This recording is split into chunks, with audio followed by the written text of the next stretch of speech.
Kes mäletab neid Itaalia reeturlikke žeste, kui Itaalia keeldus toetamast Ameerika Ühendriike just siis, kui Ameerika Ühendriigid seda kõige rohkem vajasid sõjas Iraaniga?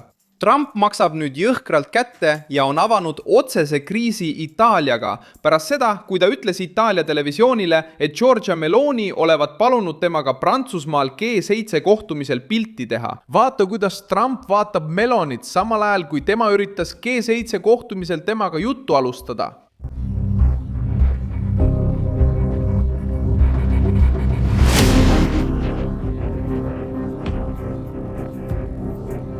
See avaldus plahvatas rahvusvahelises meedias reedel 19. juunil 2026, sest see mõjutas liidrit, kes on juba püüdnud end esitleda sillana Washingtoni ja Euroopa vahel. Aga nüüd pani Ameerika Ühendriikide president ta ise avalikku piinlikku olukorda. Trump ütles, et tal polnud vaja temaga rääkida, väitis, et tegi foto, sest tal hakkas kahju ja sundis Melonit karmilt vastama. Seega, mõned asjad väärivad kohest vastust. Donald Trumpi väited on täielikult välja mõeldud.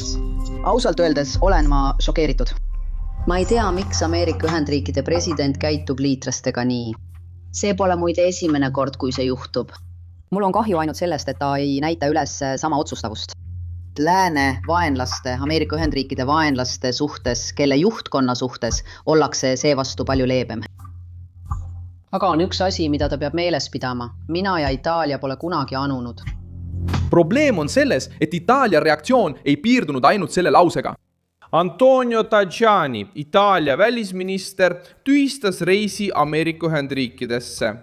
Ja üks valitsuse peamisi tegelasi, Meloni, süüdistas Trumpi ajalooliste suhete hävitamises Ameerika Ühendriikide ja Euroopa vahel.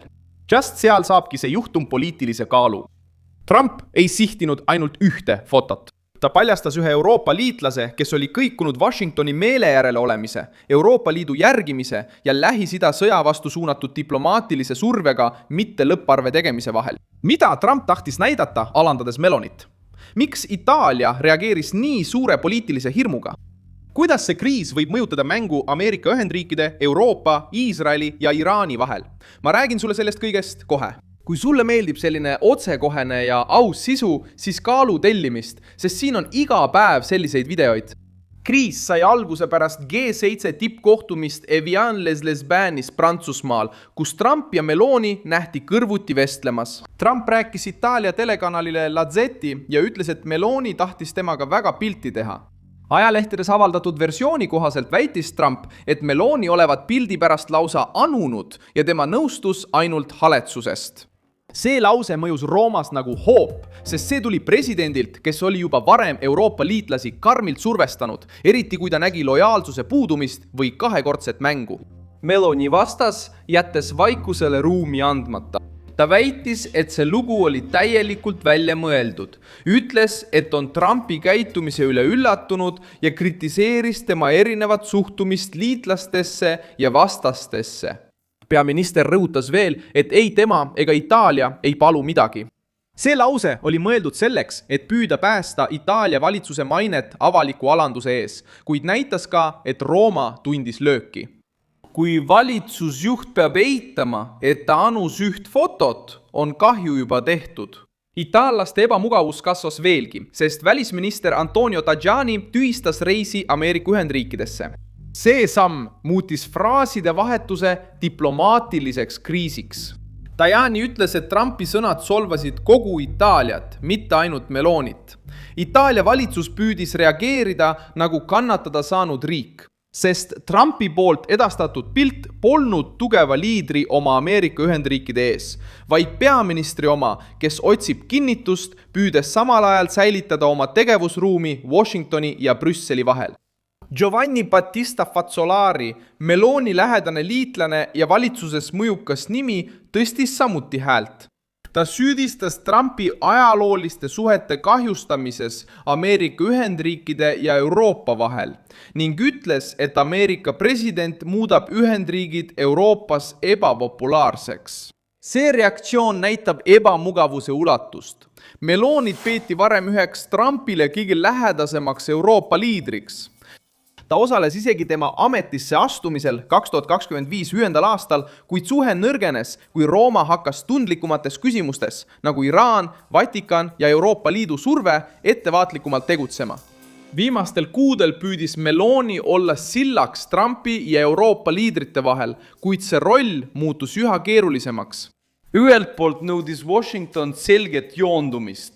Teiselt poolt püüdis Euroopa Liit hoida ühist rindejoont Ameerika Ühendriikide välispoliitika järskude muutuste vastu. Meloni soovis kõigile meeldida, kuid Trump ei kipu sellist ebamäärasust premeerima. Kui ta märkab taganemist, distantseerumist või poliitilist kalkuleerimist, reageerib ta tavaliselt avaliku paljastamisega. Kommentaar foto kohta tabas just seda hetke, mil see kriis Itaalias kasvas, samal ajal kui Trump tegi Lähis-Idas palju suurema käigu. Axiose andmetel teatasid Ameerika Ühendriikide ametnikud, et Iisrael ja Hezbollah nõustusid uue relvarahuga Liibanonis, mida vahendasid Ameerika Ühendriigid ja Katar. Eesmärk oli proovida hoida Liibanoni rinde kontrolli all ja võimaldada suuremal protsessil Iraaniga jätkuda. Sellegipoolest sündis vaherahu haprana. Tuli teateid kokkupõrgetest isegi pärast kokkulepitud vaherahu algusaega ning Iisrael jäi kindlaks seisukohale jätkata tegutsemist ohtude vastu Lõuna-Liibanoni okupeeritud aladel. Valge Maja soovib hoida 60-päevast ajaraami, et testida, kas Teheran täidab oma osa eelkokkuleppest Ameerika Ühendriikidega. See tähtaeg on mõeldud vaenutegevuse vähendamiseks, tee avamiseks läbirääkimisteks Iraani tuumaprogrammi üle ning selleks, et takistada Liibanoni muutumist kogu protsessi plahvatuspunktiks. Iraan tegutseb selles mängus kaalutletult. Kõige usaldusväärsem teave näitab, et Ameerika Ühendriigid ja Katar on Liibanoni relvarahu peamised vahendajad, samal ajal kui Teheran osaleb huvitatud osapoolena Washingtoniga sõlmitavas suuremas memorandumis ning avaldab survet oma piirkondlikele liitlastele. Iraani režiim teab, et kui Hezbollah jätkab rünnakuid ja Iisrael vastab jõuga, võib suurem kokkulepe laguneda enne, kui see teoks saab. Israel ei käsitlenud vaherahu kui taganemist. Iisraeli võimud andsid mõista, et väed jäävad Lõuna-Liibanoni ning operatsioonid ohtude vastu jätkuvad. See lause kindlustab Netanyahu poliitilise baasi ja väldib seda, et relvarahu paistaks kaotusena.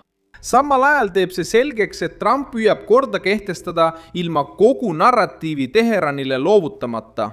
Ta tahab tulevahetuse peatada seal, kus vaja, kuid ilma muljet jätmata, et Iisrael on oma julgeolekupositsioonidest loobunud.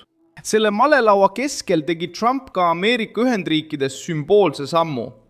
Valges Majas andis ta üle aumedali sõjaveteranidele, sealhulgas 88-aastasele merejalaväe erru majorile James Capers Juniorile. Capers tunnustati vapruse eest Vietnamis pärast aastakümnete pikkust ootamist. Tseremoonia aitas tugevdada seda kuvandit, mida Trump armastab näidata. Ülemjuhataja, kes austab sõjaväelasi, nõuab liitlastelt ja läbirääkimistel kasutab jõudu.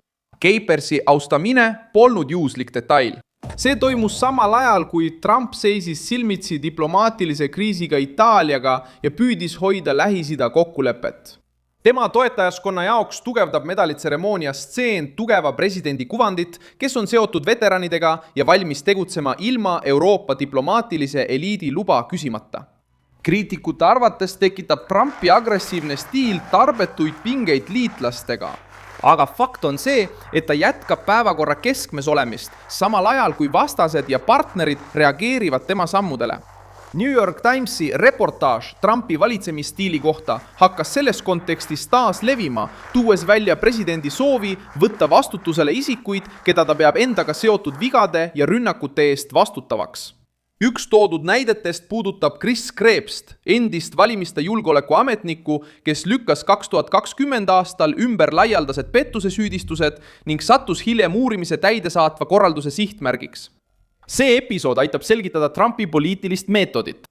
Ta ei unusta neid, keda peab ebalojaalseteks, ei pea sisemist opositsiooni tühiseks ning kasutab presidendi võimu surve avaldamiseks neile, kes tema arvates on tema teekonda kahjustanud. See stiil ilmneb ka välispoliitikas. Trump ei eralda täielikult diplomaatiaid isiklikust survetamisest. Meloni oli üks neist juhtidest, kes suutis Trumpiga paremini suhelda. Just nimelt oma konservatiivse positsiooni tõttu ja kuna ta oli enne uut kriisi temaga isikliku suhte loonud. Kui isegi teda hakatakse avalikult irooniliselt kohtlema, saavad Euroopa juhid, kes on Trumpist kaugemal aru, et olukord on muutunud veelgi karmimaks. Ameerika surve kipub kasvama, eriti kui teemaks on kaitse, sõjalised kulutused, piirid, kaubandus ja joondumine rahvusvahelistes kriisides.